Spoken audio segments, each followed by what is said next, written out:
tuna hian pu biaka thlam enin ka kala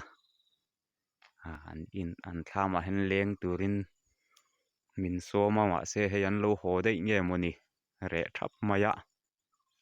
mu nom tham hle maya alu ka ringot po hi buai pui fe tham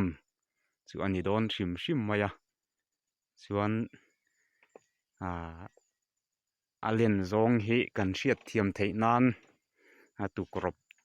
chung lama mau man hi pum som nga le pahnih vel ani a sei zong hi hlam thum le kiu chen vel ani ta tang ringot po hian a hau tak a sak hau tak tur zia chu kan hrethiam awm thiar fe tham ani dawn ani chuan a chung lam hi a tlai deuh hlek to a thim deuh a zau thamin hmu nom tham hle maya in lama tanga lo thlir tu te pon a hmuna ngei en la tum ve hlom bula a tha awm hetiang taka thlam lian tha hi hmu zen tur wang khop maya alu ka po hi tam tak thlam ai chun a lian hrim ani in ekin po khu lai khun sat dona salian don khop maya chun khi tilama khen zualan lian deuh maya bul loka henan saboka an bon dun hle mai a thlam mol mai hi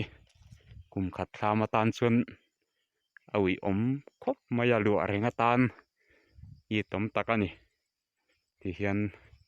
na kuma thiat le mai ngai om sia ka ui pui tak zet ni tiang anga thlam lian le ro pui hi kati kha he tila han tham hnoi lama po thing in to del sa khop maya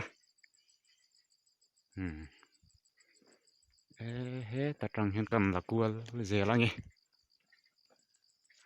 muna kalve theilo te tan phone a han lak hi chuan